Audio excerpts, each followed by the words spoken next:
Hello, person or people who may or may not be watching this, either when it's uploaded or days, weeks, months, possibly even years from when this gets uploaded. Today's one will be a slightly shorter episode in the Recording World series, with just the main plans of trying to get back to the house because we've got a lot of stuff now, and ideally I want to get it all safe so that if we do die, well, obviously in the game, not actual die, but if our character dies, then we don't lose all of our stuff, because otherwise that will be a lot of time that we spent collecting it wasted. So just wait for this to load in. Sorry there wasn't, so we've got virtually a full inventory of stuff that doesn't seem too important, but with the seeds and the food we can plant our own bit. The snowballs and the pumpkins we can use to get a defence up, because it doesn't rain too much. So it's best that we start trying to get these back, especially as I don't know where the house is. So you know what, let's just guess. We'll just guess a route. There seems to be trees over here, we will go this way. And on the way have some food. Sorry there wasn't an episode on the Saturday, but I was just exhausted. I had even less sleep than normal, which my normal is about 3 hours of sleep, so I think I had about 2 hours, maybe, so 1 to 2 hours sleep over Wednesday night, Thursday night and Friday night. So then by the time it came to Saturday, I was just too tired to do anything all day. It's kind of, I only get on my sleeping schedule back because I've watched a lot of American people's videos. I prefer to watch them, at least the Twitch streams, when they're live. So they typically stream from what is my time about 2 AM to 3 AM they start streaming, or anywhere between 1 and 3 AM they can start. So I stay up waiting for those, and then one of the streamers I watch started streaming at about 7 AM. So it's somewhere between 5 and 7 AM for me. So for him, he's only stayed up until about 2, 3 when he's doing it, well, to start. For me, it's very much, I only get a few hours sleep, and then to justify it to both myself and my mum on my sleeping schedules, I have the unspoken rule of, if I'm going to be up late, then once I wake up I have to be productive with the day. And for years now, once I've woken up, I can't go back to sleep unless I have a headache.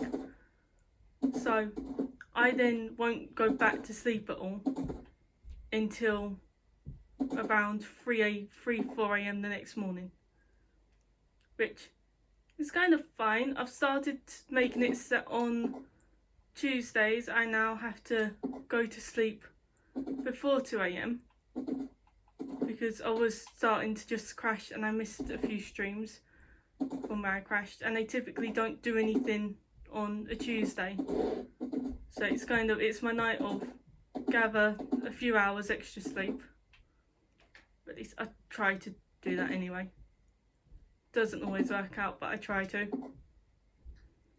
But yeah, so they say about gaming sleep styles of, oh yeah, it's like we're up throughout the whole night, but then they sleep till about midday or so.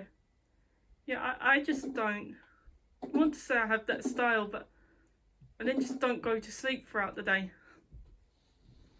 But it's one of those things that your body gets used to it. So now, on the nights when I have on the occasional night where I get about 7 to 8 hours sleep, I'm really tired and I feel like I need to sleep longer. Whereas on the nights where I get my 3 hours sleep, I wake up and I'm ready to go for the day. It's kind of, I'm not tired at all. So, slightly strange, but oh well.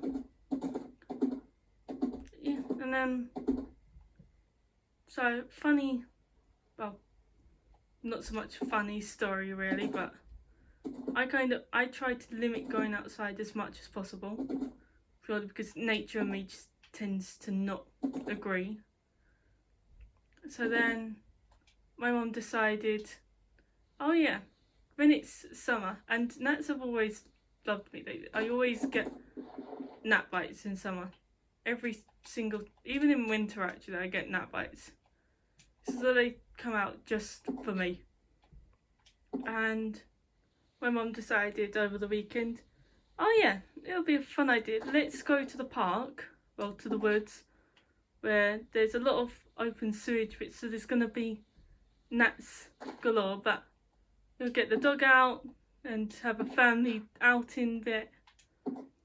So I was like, okay, I agreed with her, not because I wanted to go, but because where I live in the same household, it is just easier to agree than to go against it, especially on something like that. It makes more sense rather than starting an argument that will cause tension between us for a few days. It's easier to just go and get it out of the way and done with. So went there and it was all going fine. Her and the boyfriend was really embarrassing, and I really do mean embarrassing. Lots of public displays of affection, mainly on her side, but it was just so embarrassing. And then about halfway through, my wrist started to itch, and my mum noticed it straight away because we were talking at the time, and then I kept losing my sentence to scratch at my wrist bit, which my mum then thought that I touched a stinging nettle, to which I'd made the argument of, no, because I don't like touching any plants. And the horse has disappeared again.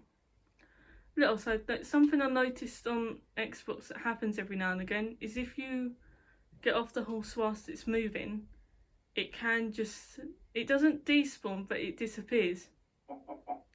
So what I've started doing to counteract it is I go completely out of sight of it. I'm going to have to take out the skeleton on the way. But go completely out of sight of it, and then when you go back, it's there. Where it's visible again. So, just go to this bit. It's annoying when it happens because it doesn't happen every time, but it happens a little bit more often than you'd like it to. And now if we go back, if we've gone far enough, the horse should now be around here. Unless I've lost the area. There is every bit the chance that I've lost the area. Oh, nope, here we go. And here's the horse.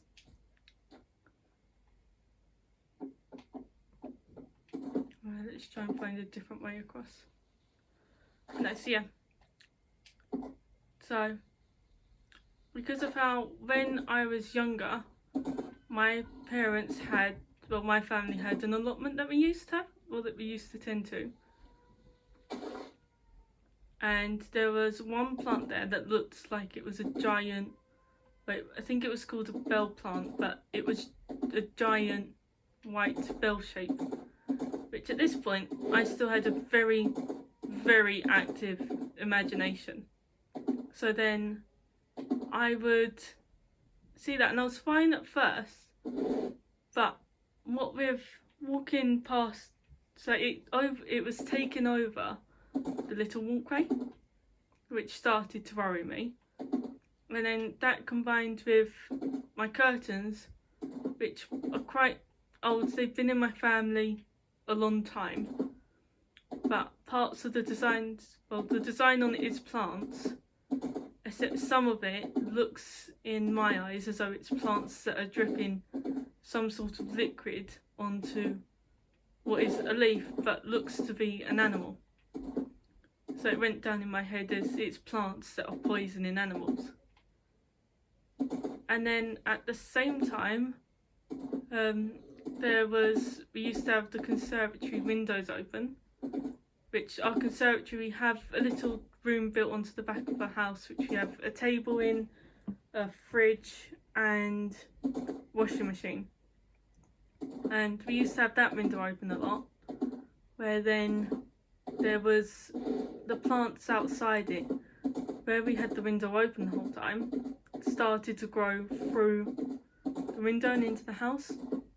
So all of those three bits then made it so that for a few years I was terrified of plants, because it kept going through in my head as they were coming to eat me, which is completely stupid now, and I don't kind of fear them anymore.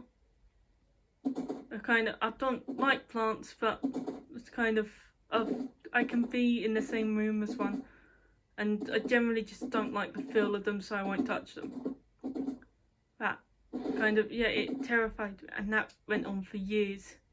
It did. So then they would say, oh, you must have touched the stinging nettle. I thought, no, because one, I used to be scared of plants, and two, I know what a stinging nettle looks like, so I definitely wouldn't touch it. And three, I don't tend to touch any plants at all, so I knew it wasn't that.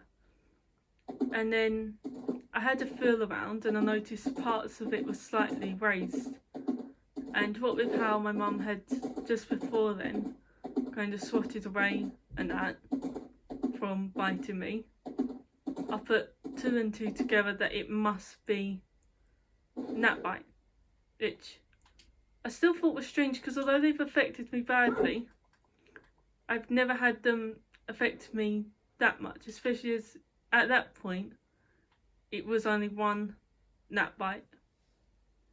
But what I found out when I got in, because it was a lot more itchy when we got in, I had another look at it, and it turned out it was two gnat bites that were less than a centimetre away from each other that had at that point started to rise up, which is why I explained, because me and animal bites don't have a good history, where when I was younger I was bitten by what doctors had assumed was a spider bite. They don't know what it was, but they assumed that it was a spider bite, and that was on my leg. Itched quite a bit, so we at first thought it was just a gnat bite, but after a while it just stopped itching, and it got to the stage where it was itchy until I touched it, and then it became extremely painful, and it was very much to even just tap it, it was painful. Gotta get the horse away, don't want to get attacked. And so then when we had gone to see a doctors, hadn't known what it was, and I don't know what the liquid was called, but they prescribed me some pink liquid which tasted awful, and we'd only gone to the doctors because by this stage it was taking up the whole bottom part of my leg. It was in the middle section and it spread over the whole of the bottom half of my leg, so quite worrying when it takes up that much. And they prescribed me a pink liquid bit which tasted awful. It was one of those ones or medicines that's there to help you and not to be pleasurable in any way. And then a lot of the gnat bites I've had have ended up getting bigger than they're supposed to and slightly infected. So not because I'm allergic to them, but they just always have, because when we had an allergy test done, it came up that I was allergic to nothing as far as we knew. So that was quite weird how they always come up worse than they actually are, or worse than they should be. So now, still kind of getting over the two gnat bite bits,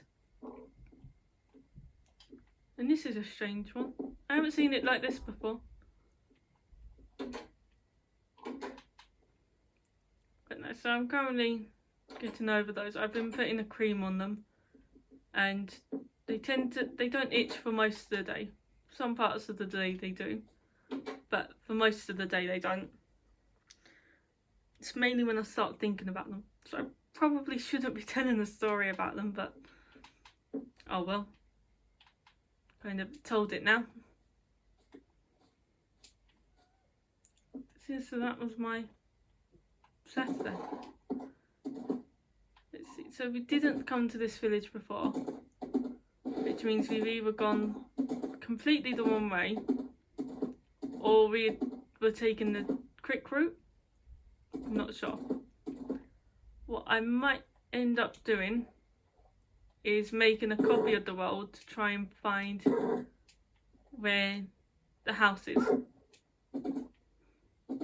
But I'll leave that a little bit. If we don't find it today, or by the next one, end of the next episode in the series, then I'll make a copy of the world to go on creative and find it in.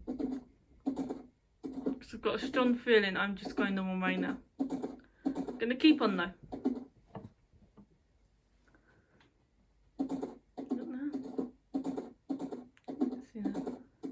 Yeah, because I don't remember passing by this type of forest.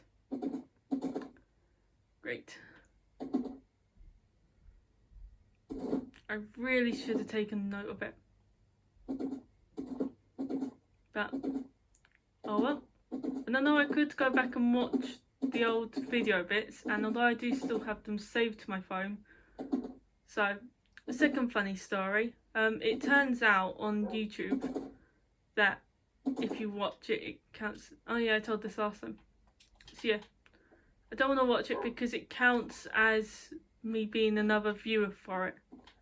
And I don't want to get notified that someone's watched it to then realise it was just me.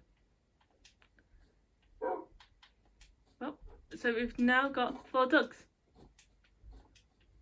I was hoping to get one sooner or later, and lo and behold, we've got 4. So I always carry Bones with me now, but at least in the game anyway. So that way we can try and get some. Now we just got to get these 4 back without them dying, as well as find the house. Oh well.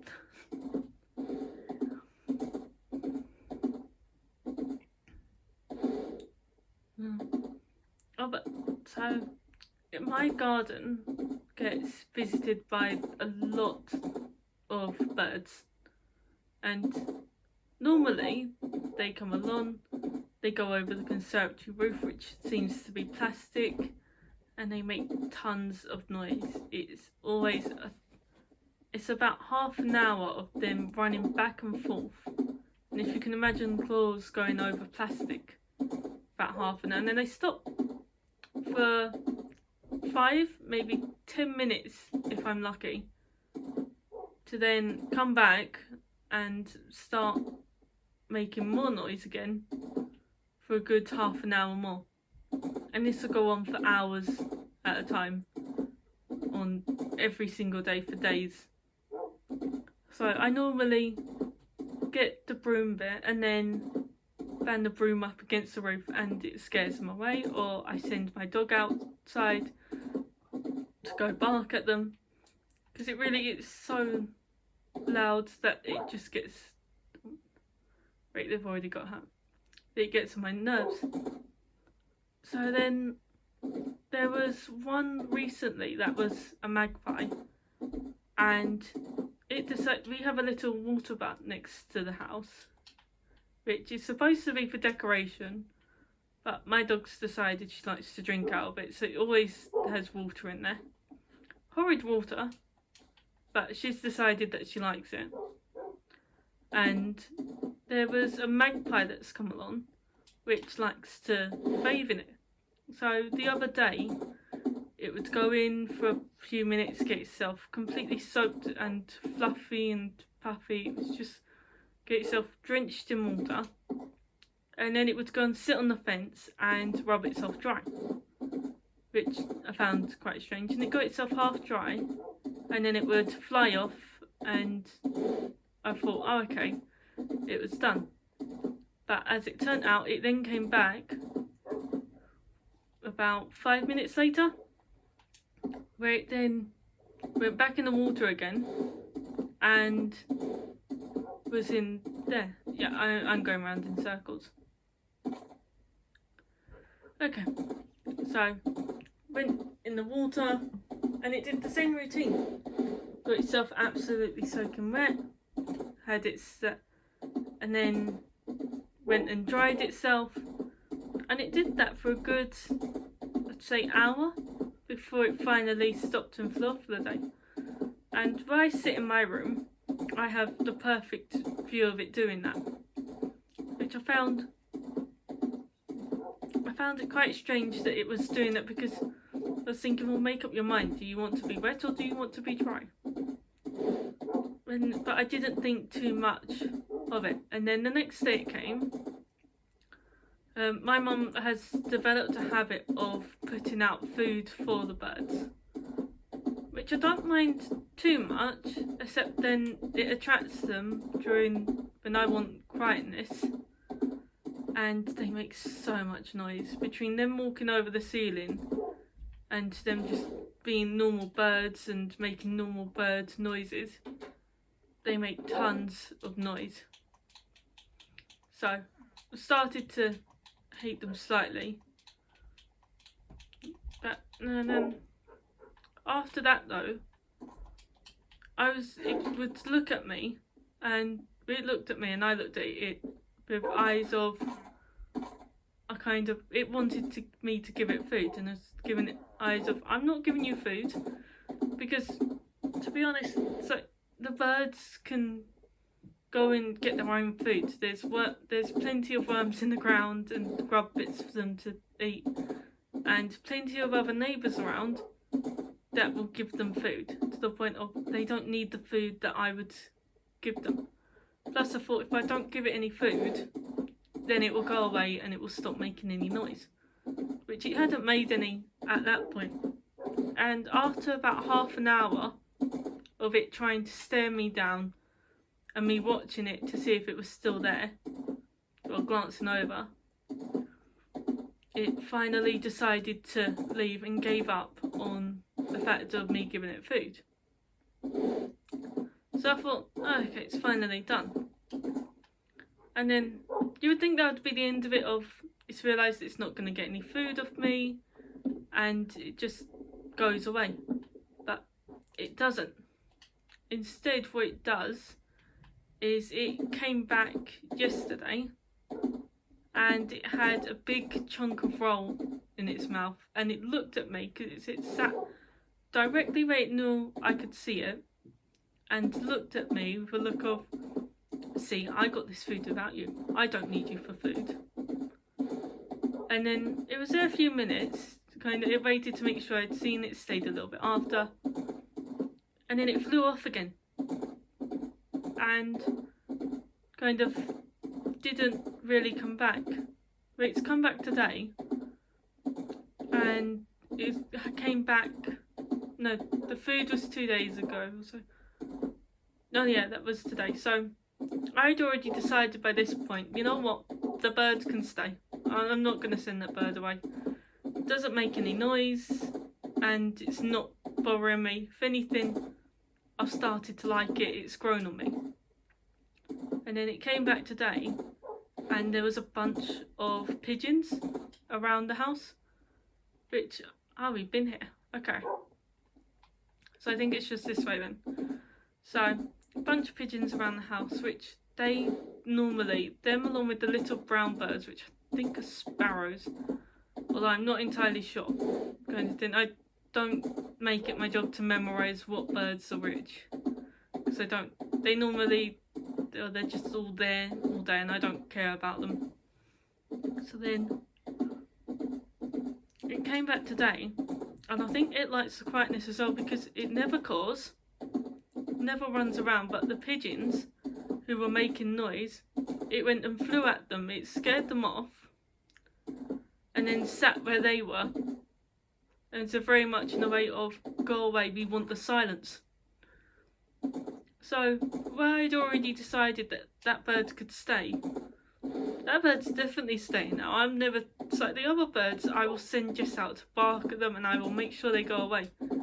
But that one, no, that one's earned itself a place to stay. It can stay by the house as long as it wants until it makes a ruckus and then it's gone. As long as it's silent, I don't care if it's there or not. Which means that I now look out for that as well as 2 squirrels which like to run around the house, well, run around the roof a bit.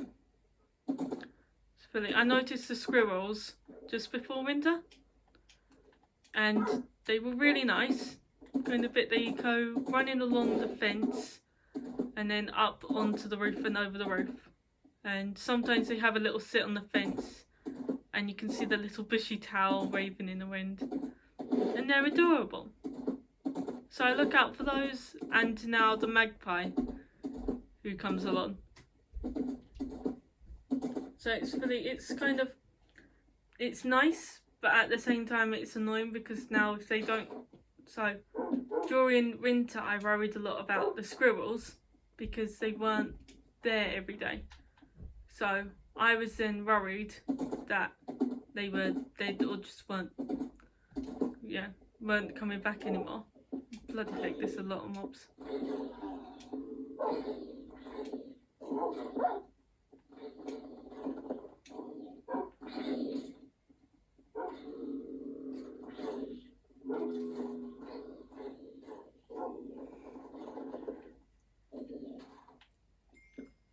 Let's teleport the dogs over this way. Okay.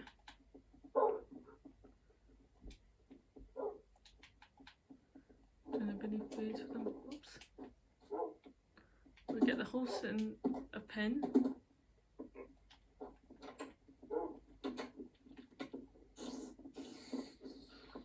Oh shoot, creeper.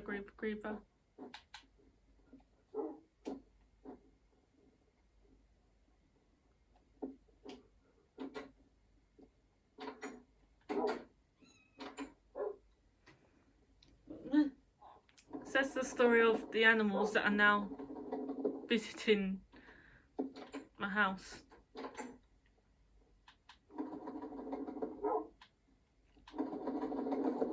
What's craziest about the bird though is that this is the first one I've liked. All of the others I don't like. All they do is make a ton of noise and nothing else. There is way too many creepers here. I'm just gonna grab the horse and go. This is just way too many creepers.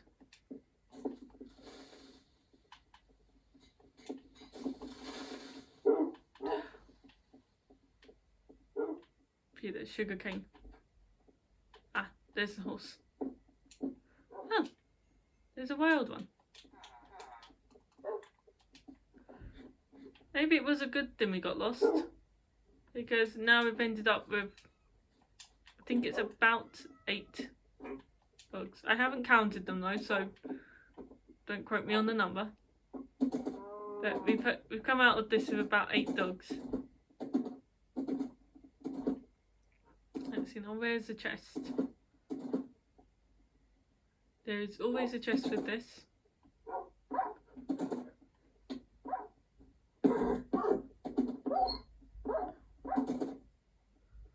And at least one dog that will just walk over the magma blocks several times. Oh, they're so stupid.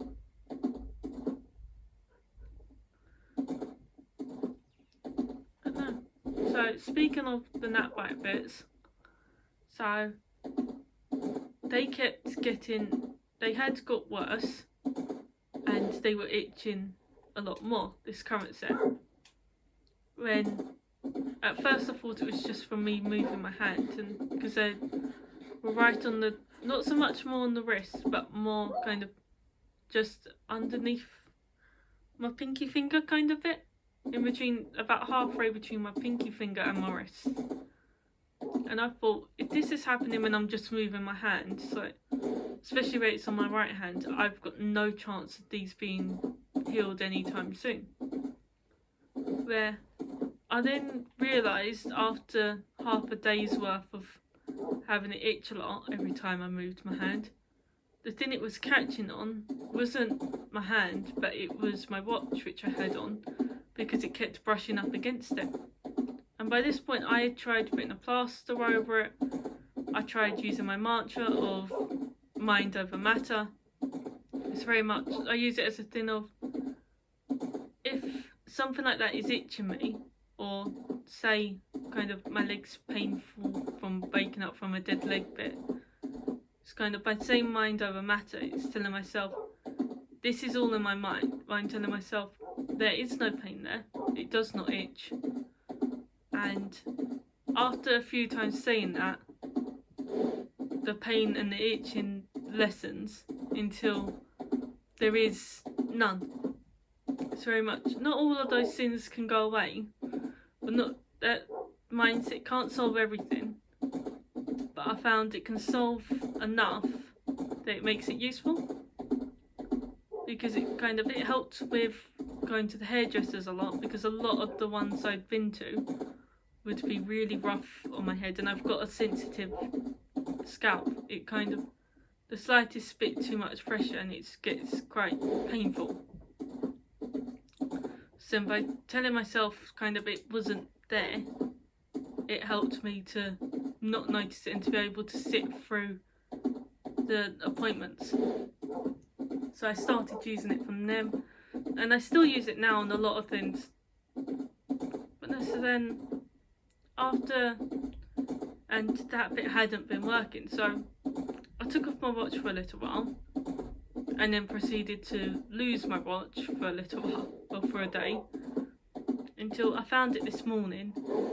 As it turned out, it'd been in my dressing gown the whole time, which was, as you can imagine, that was quite annoying, because I'd got used to having the weight of my watch on my wrist, and as much as I wanted to wear it, I knew I couldn't wear it on my right hand, because although I'm right-handed, I always have it on my right, so that I can just flick my right wrist and then it shows me the time. So I've had it on my left hand for today, and it felt so weird.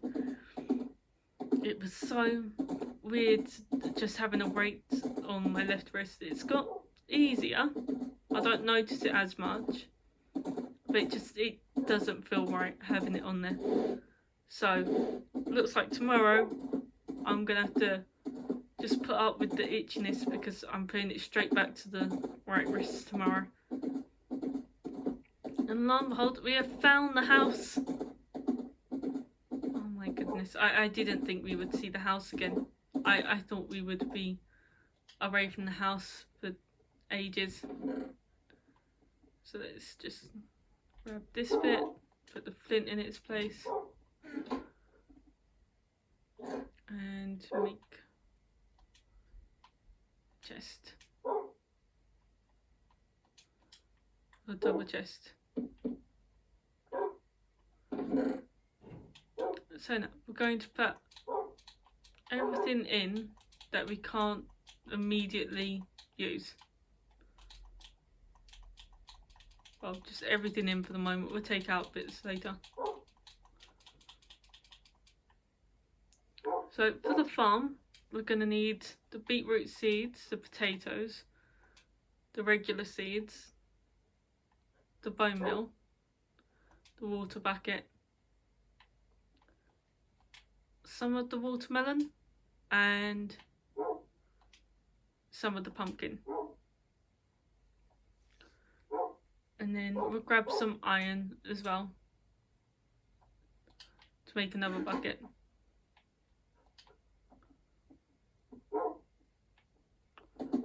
Move that bit there. So if I make a secondary bucket, nope, no space for iron in that chest. Okay, because we're now going to be making the farm, so that way we can start getting a food trading system going with the villagers. It won't be a nice farm, so it won't be the nicest farm, but it will do for what we need it for anyway. And they say it's a waste to make anything other than a stone hoe. I've been doing a lot of farming and I say it's worth it, but you only ever need to make one. These walls are so stupid. Let's make this slightly further away from the water. Okay. So it's not going to be too big for the moment because we only have so much.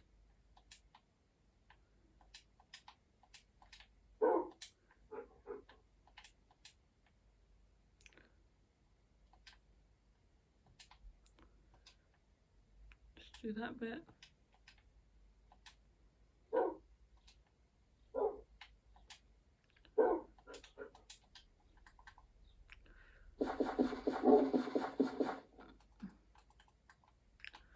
And just put these in.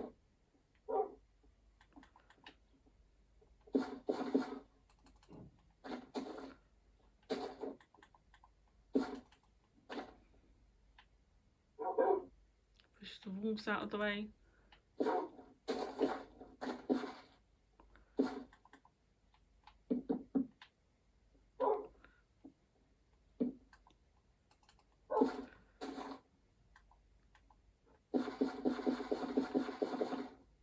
Put the water in a moment.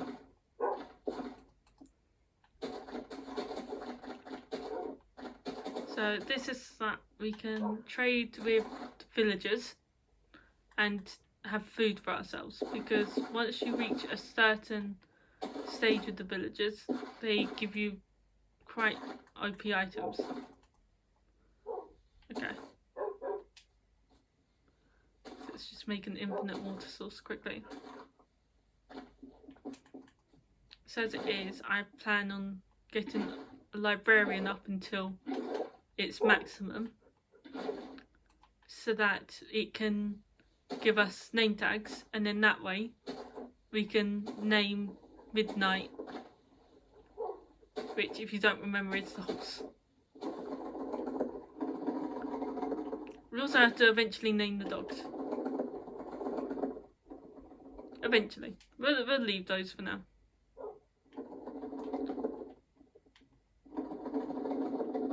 So, we should really sleep for the night, but because considering we're not doing all that much, just gonna keep on working for it for now.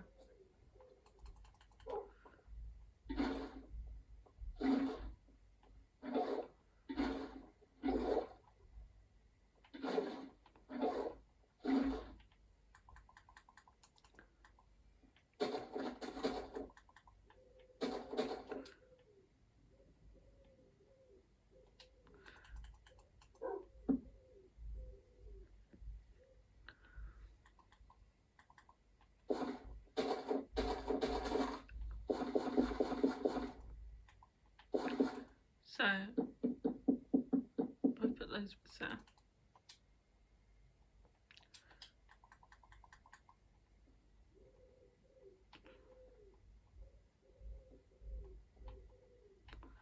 So these will only grow on an empty block, which means that it will grow on the grass bit rather than on the other plants.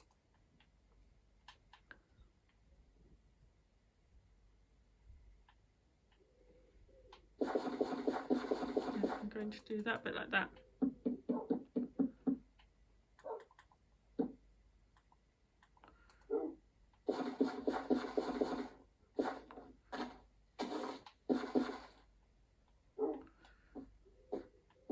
Just open that one. Okay.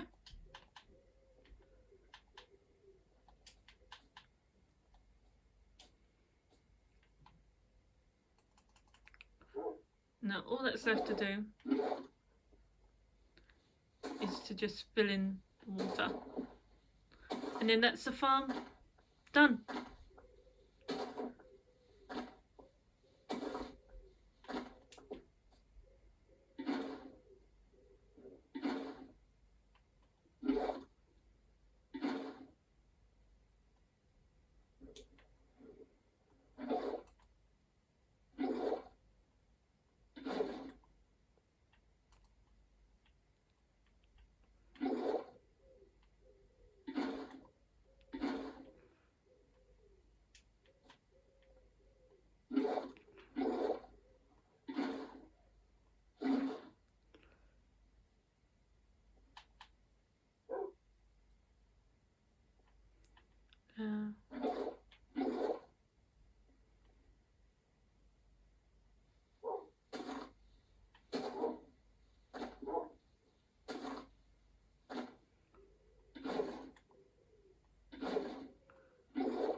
There you go.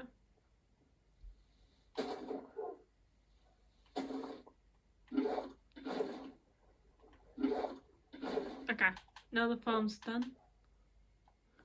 Gonna go inside, those dogs will be fine there.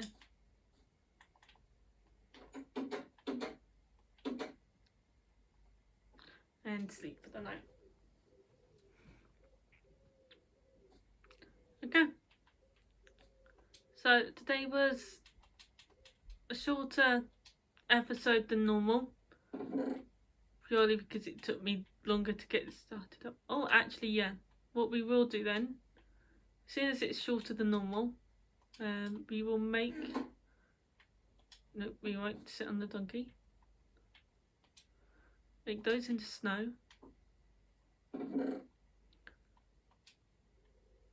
Have that bit. There's a fence gate.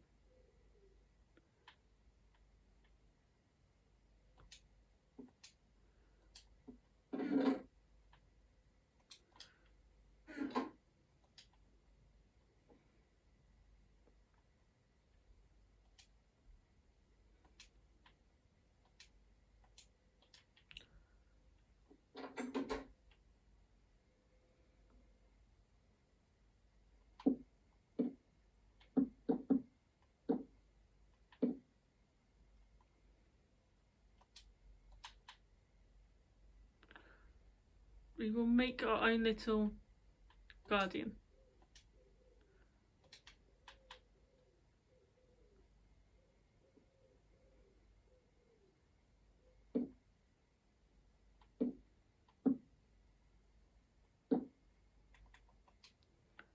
So that way you don't have to worry about zombies as much.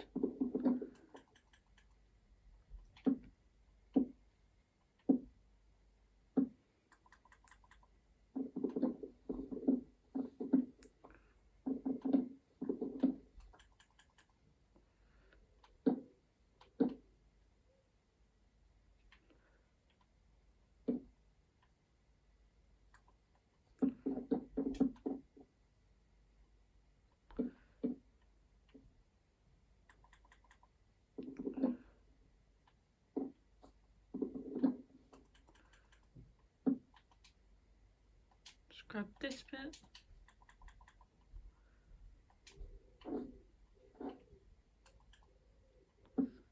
There we go. Now that way if it rains, he won't get wet. And yeah, you've got our own little golem guardian.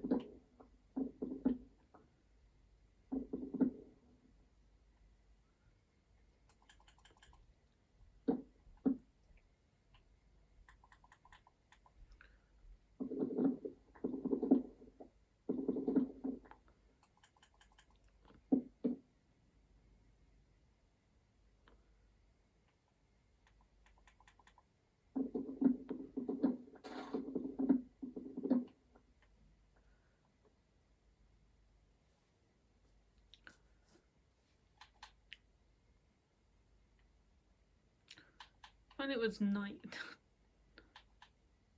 Okay, so you won't be able to test it out, but this one should now attack any mobs that come near.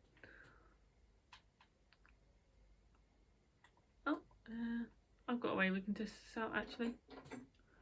So if I save this, load up a creative world, and then we can test it out in there. Let's just do this one.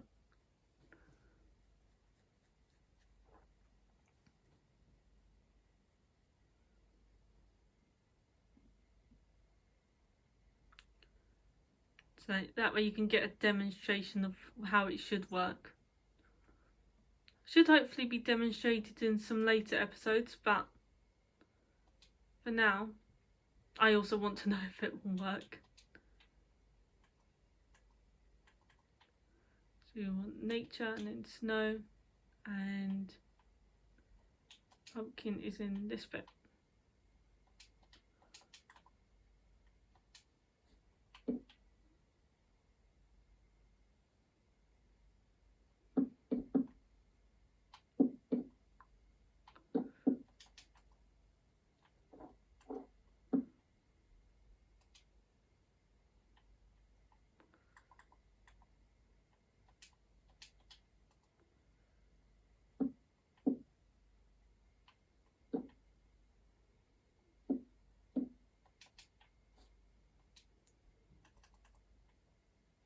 Do that and grab a zombie.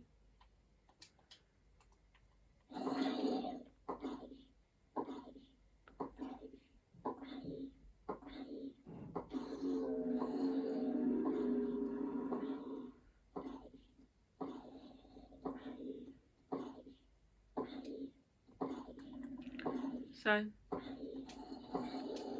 it's not very strong. Definitely can't keep off a whole lot of zombies. Let's just see.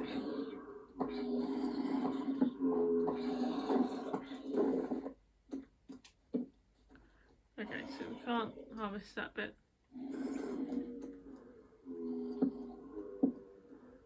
Let's try using a fence gate.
So the next part of it I'm going to test out is whether it will be able to defend it from having the gate on that side. Because if it can't, then I will just kind of sacrifice collecting the snow from it.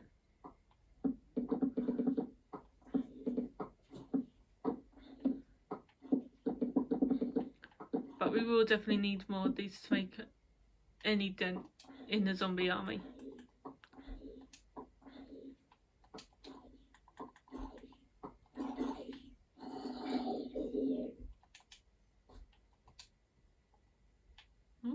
What's the helmet got?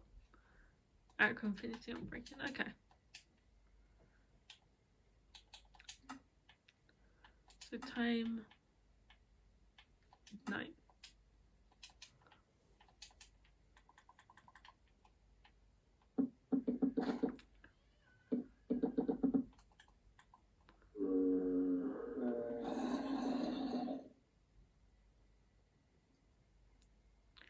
Okay, so it can't.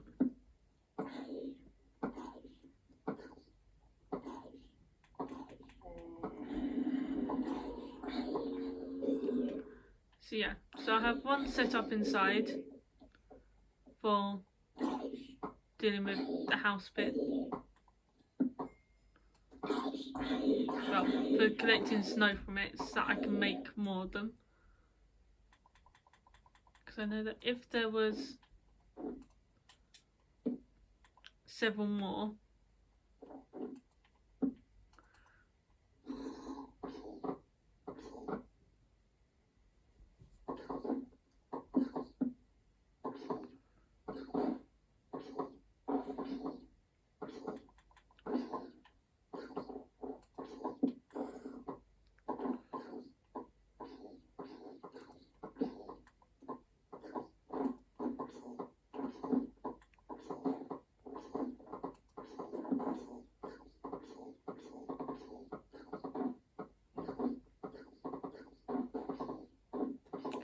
let's see. So we've got to remember that the zombie won't be able to actually reach them. But it's looking as though we'll need at least 5 or 6.